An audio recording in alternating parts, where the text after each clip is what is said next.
Assalamualaikum warahmatullahi wabarakatuh. Alhamdulillahilladzi nahmaduhu wa nasta'in wa nastaghfiruh wa na'udzu billahi min syururi anfusina wa min sayyiati a'malina. Man yahdihillahu fala mudilla lahu wa man yudlil fala hadiya lahu. Asyhadu an la ilaha illallah wahdahu la syarika lah.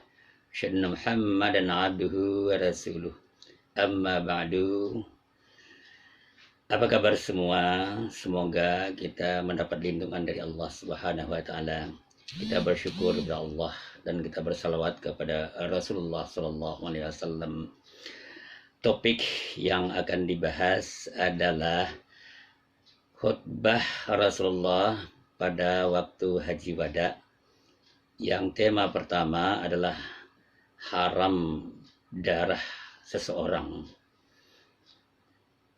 Para pemirsa yang berbahagia, ketika melaksanakan Haji Wada, yaitu haji selamat tinggal atau haji yang terakhir bagi Nabi Muhammad sallallahu alaihi wasallam, Rasulullah sallallahu alaihi wasallam berkhutbah di padang Arafah.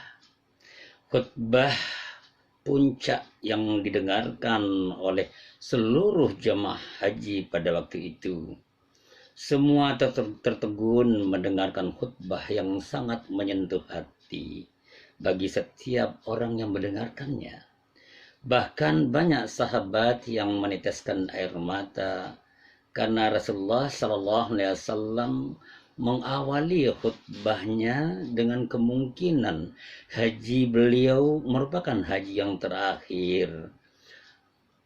Para sahabat bersedih karena akan ditinggalkan beliau untuk selama-lamanya. Khutbah beliau begitu panjang, namun akan disajikan dalam penggalan-penggalan khutbah mungkin dalam beberapa kali penyajian.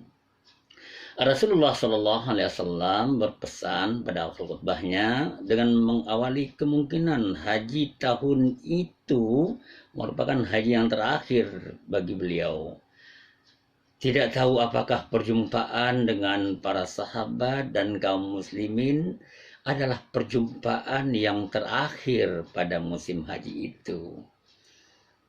Beliau mengawali ayuhan nas isma'u minni ubayyin lakum fa inni la adri la'alli la alqakum ba'da 'ami hadha fi mawqifi hadha ayuhan nas inna dima'akum wa amwalakum wa a'radakum 'alaikum haram ila an talaqqa rabbakum kahurmati yaumikum hadha fi syahrikum hadha fi baladikum hadha. Wahai manusia, dengarkanlah dari aku bahwa aku akan menjelaskan kepada kalian. Aku tidak tahu apakah akan berjumpa dengan kalian setelah tahun ini dan di tempat ini juga. Wahai manusia, sesungguhnya darah kalian, harta kalian, dan kehormatan kalian adalah sangat mulia. Sehingga harus kalian pelihara sampai kalian menemui Tuhan. Dan suci sebagaimana sucinya hari ini, yaitu hari Arafah. Sebagaimana sucinya bulan ini, yaitu Zulhijjah. Dan seperti sucinya negeri ini, yaitu Tanah Haram, Makkah Al-Mukarramah dan sekitarnya. Nabi Muhammad SAW melaksanakan haji wada sebagai pertanda haji yang terakhir sekali dilakukannya. Khutbah beliau begitu panjang, mengandung belasan nasihat yang akan dijadikan sebagai rambu-rambu tentang perintah dan larangannya. Khutbah itu disampaikan di hadapan 140.000 jemaah haji pada saat itu di Padang Arafah pada tanggal 9 Zulhijjah tahun 10 Hijriah atau 632 Masehi. Nasihat yang pertama berkaitan dengan adanya kewajiban umat Islam untuk menjaga darah, harta, dan kehormatan saudaranya. Artinya, kata beliau, darah kalian haram ditumpahkan, harta kalian haram diambil orang lain, dan kehormatan kalian haram dirampas oleh orang lain. Darah, harta, dan kehormatan menjadi suci sebagai sucinya hari Arafah, sucinya bulan Zulhijjah, dan sucinya tanah Mekah atau tanah haram. Pada bagian awal ini kita bicara tentang menjaga darah agar jangan tertumpah. Manusia kadangkala lebih buas daripada binatang. Jika serigala lapar, dia memasuki kawanan domba. Paling yang menjadi mangsanya hanya seekor domba. Jika domba sebagai mangsanya telah mereka lumpuhkan, kawanan serigala akan meninggalkan kawanan domba dan memperebutkan santapannya berupa seekor domba itu saja. Berbeda halnya dengan manusia. Kebuasannya dapat menghabisi banyak nyawa manusia. Jika nafsu angkaranya sudah bergejolak, tidak akan ada pertimbangan baik dan buruk. Karena dendam kepada seorang, mungkin satu kesalahan orang lain kepadanya, semua kebaikan orang itu yang didendamnya itu akan hilang sama sekali. Adakah anak yang sampai hati menghabisi nyawa orang tuanya? Padahalnya berapa banyak kebaikan orang tua kepadanya yang tidak mampu dihitung dan dibalas karena begitu banyaknya. Namun anak yang durhaka sampai hati menghilangkan kebaikan itu dengan menghabisi nyawa orang tuanya hanya karena permintaan uang untuk membeli sabu-sabu atau kebutuhan maksiatnya tidak terpenuhi. Pasti ada, dan kita pun bisa menyaksikan tayangan atau beritanya di media massa. Adakah seorang saudara membunuh saudara kandungnya hanya berebut harta warisan? Jawabnya pasti ada. Artinya, manusia akan kehilangan akal sehatnya dan kepupusan hati nuraninya hanya karena keinginannya tidak terlaksana. Rasulullah SAW tidak mengatakan haramnya darah pada saat beliau berkhutbah, tetapi larangan beliau itu berlaku untuk selamanya. Sadarkah manusia, jika seseorang menghabisi nyawa seseorang berarti dia telah membunuh manusia seluruhnya. Allah Subhanahu wa taala berfirman, "Man qatala nafsan bighairi nafsin aw fasadin fil ard ka'annama qatala an-nasa jami'a wa man ahyaha faka'annama ahya an-nasa jami'a wa laqad ja'atuhumur rusuluna bil bayyinat thumma inna katsiran minhum ba'da dzalika fil ard la musrifun." Artinya, siapa yang membunuh seseorang bukan karena orang yang dibunuh itu telah membunuh orang lain atau karena telah berbuat kerusakan di muka bumi, seakan-akan dia telah membunuh semua manusia.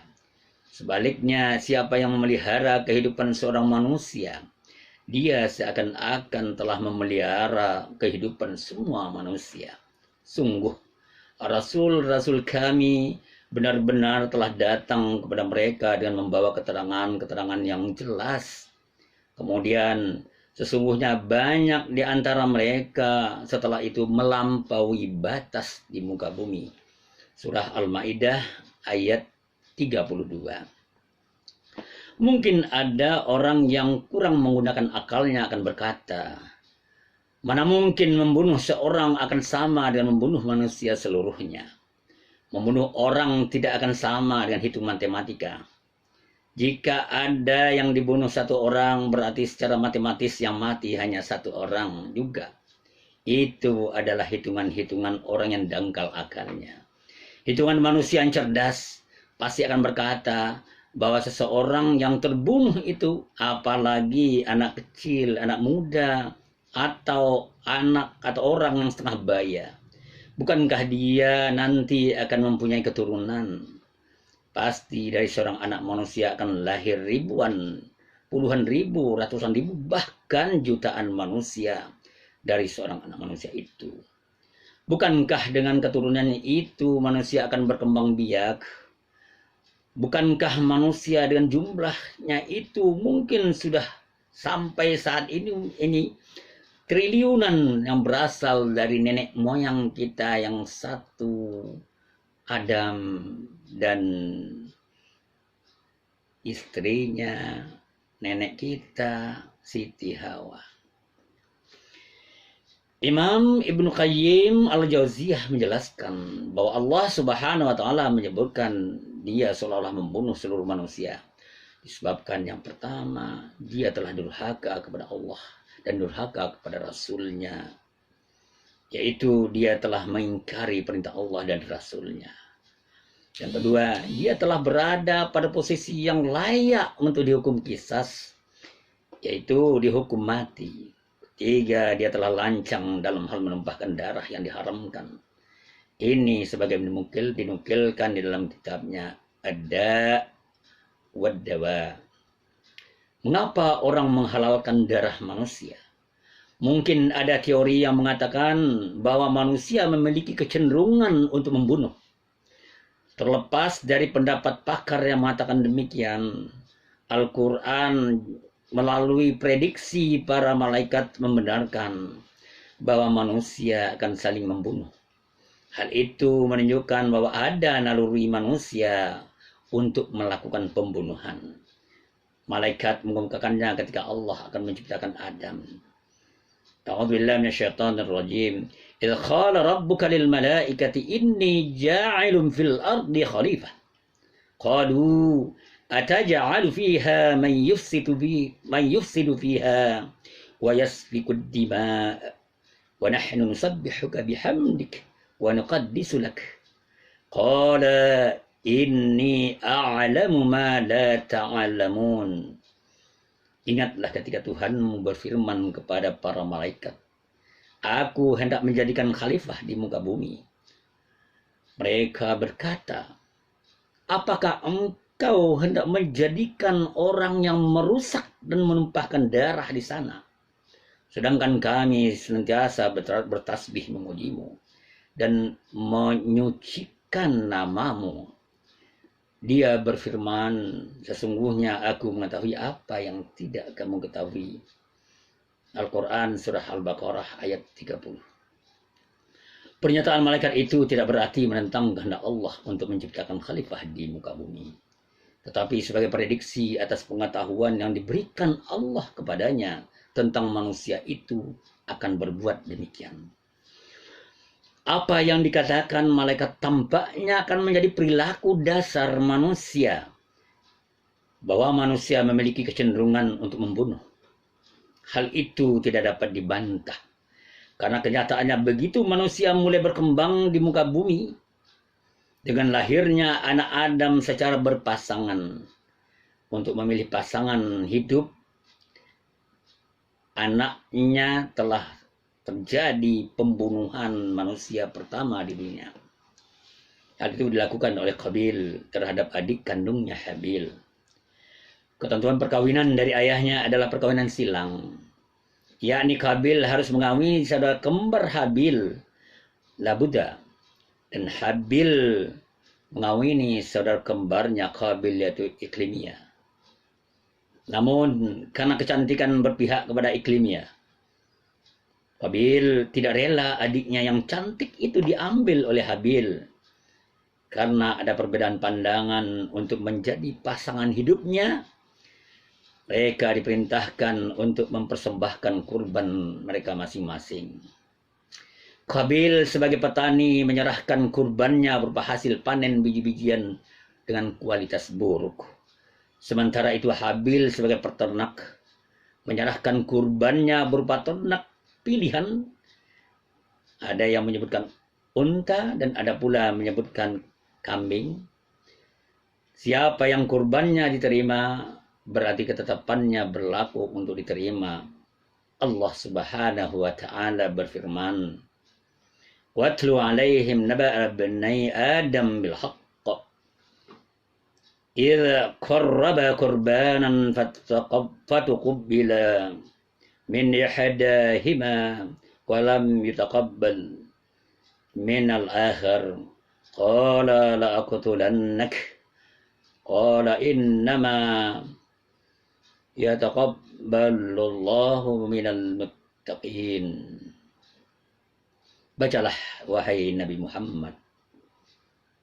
Bacakanlah wahai Nabi Muhammad kepada mereka tentang berita dua putra Adam yang sebenarnya. Ketika keduanya itu mempersembahkan kurban, kemudian diterima dari salah satunya itu Habil, dan tidak terima dari yang lainnya itu Qabil. Qabil berkata, "Sungguh aku pasti akan membunuhmu."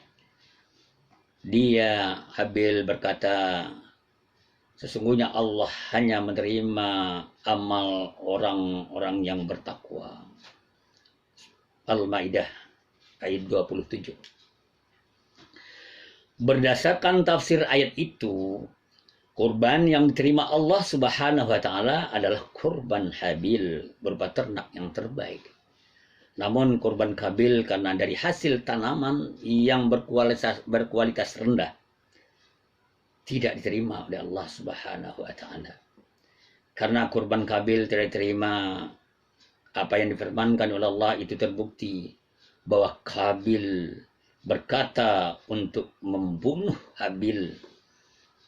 Hal itu terjadi sehingga untuk pertama kali telah terjadi pertumpahan darah, pembunuhan anak manusia pada keturunan generasi pertama. Allah berfirman,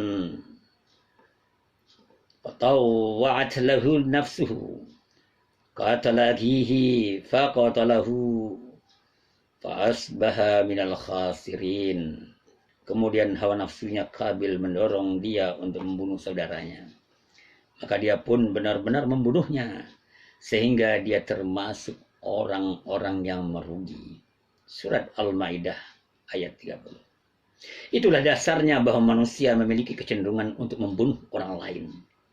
Padahal pembunuhan yang dilakukan manusia pasti akan terungkap sebagai suatu kezaliman. Allah berfirman, "Wa idh qataltum nafsan faddaratum fiha wallahu mukhrijum ma kuntum taktumun."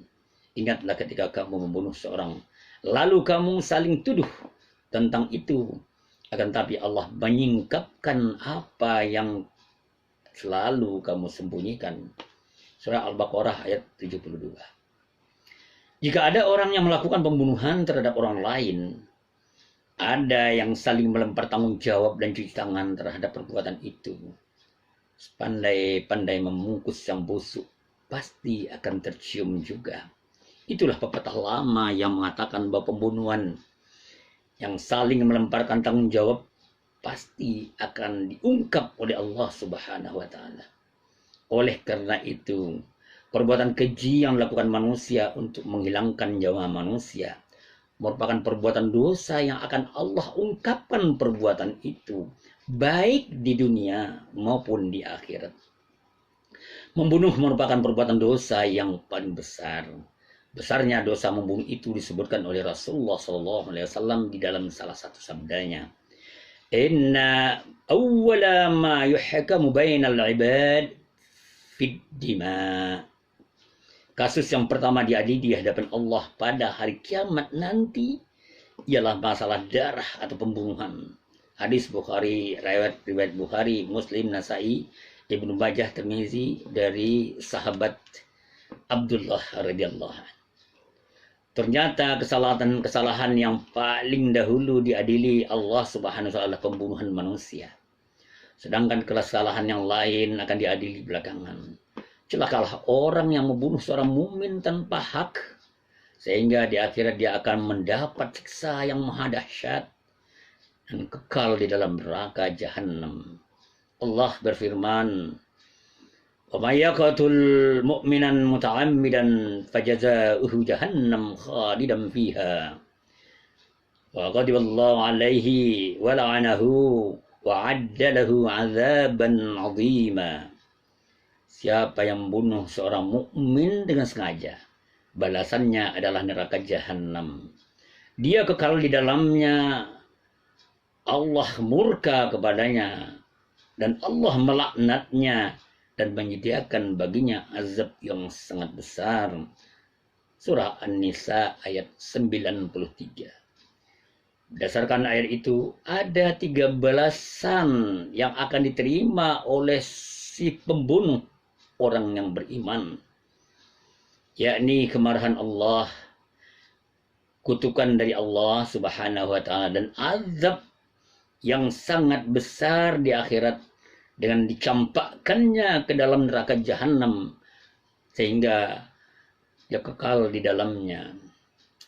Jika manusia, apalagi orang beriman, membunuh mukmin, pasti akan mendapat kemarahan Allah. Jika seorang mendapat kemarahan Allah, hidupnya jauh dari rahmat dan ridhonya.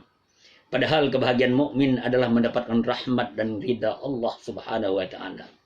Jika rahmat dan ridha telah diperoleh, apapun yang dimohonkan pasti akan dikabulkannya. Namun, pembunuhan yang dilakukan kepada mukmin selamanya akan menjadi penghalang baginya untuk mendapatkan rahmat dan ridha Allah Subhanahu wa taala. Apa artinya hidup ini jika Allah Subhanahu wa taala marah kepada kita karena pelanggaran terhadap hukumnya? Selanjutnya, pembunuhan menyebabkan Allah Subhanahu wa taala melaknat pelakunya. Laknat artinya kutukan. Jika Allah Subhanahu wa taala mengutuk seorang hamba, pasti hal itu merupakan puncak kemarahan Allah Subhanahu wa taala. Orang yang telah menghilangkan nyawa manusia, termasuk orang yang dikutuk oleh Allah Subhanahu wa taala. Rasulullah sallallahu alaihi wasallam mengingatkan agar berhati-hati terhadap ada doa 3 kelompok manusia. Andai kata seorang ibu misalnya mengutuk seorang anak seperti yang terjadi pada legenda Madin Kundang, pasti Allah itu akan mengabulkan doa ibu yang mengutuk anaknya. Karena itu Rasulullah mengingatkan ada 3 kelompok doanya yang jangan kita tidak memperhatikannya. Oleh karena itu, menurut Rasulullah, "Thalathun da'awatin mustajabat la syakka fihinna da'watul mazlum wa da'watul musafir wa da'watul walid ala waladi." Ada 3 doa yang mustajab dan tidak diragukan lagi, yaitu doa orang teraniaya, doa orang yang bepergian, dan doa kedua orang tua terhadap anaknya. Hadis riwayat Tirmizi dari Abu Hurairah radhiyallahu anhu. Doa orang tua saja dikabulkan oleh Allah Subhanahu wa taala, apalagi kutukannya. Pasti kutukannya akan dikabulkan Allah. Dikutuk oleh orang tua saja sangat mengerikan, apalagi dikutuk oleh Allah Subhanahu wa taala sendiri terhadap orang yang membunuh orang muslim. Apa yang terjadi dengan penculikan dan pembunuhan orang-orang baik dan muslim yang dilakukan oleh pihak keamanan? Ingatlah, apapun alasannya tidak akan dapat diterima jika orang yang tulus mengawal ulama karismatik dihilangkan nyawanya. Tugas menghilangkan nyawa beberapa orang itu sudah melenceng dari tugas pokoknya, yakni untuk melindungi dan mengayomi masyarakat. Menembaki manusia yang tidak berdosa akan mendapat kemarahan, bahkan kutukan dari Allah Subhanahu wa taala. Jika pemberi perintah dan penembaknya seorang mukmin, haruslah yakin terhadap beratnya hukuman yang akan diterimanya. Baik di dunia dia akan mendapatkan kemarahan dan laknat Allah, dan di akhirat mereka akan tidak bebas dari siksaan Allah Subhanahu wa taala, dan yakni akan disungkurkan ke dalam neraka jahanam dan akan direndam di dalamnya untuk selama-lamanya. Na'udzubillah, begitu hebatnya bahwa darah manusia itu harus dijaga. Tidak layak bagi seorang untuk menghilangkan nyawa seorang. Mudah-mudahan ada manfaatnya. Allahu a'lam bishawab. Assalamualaikum warahmatullahi wabarakatuh.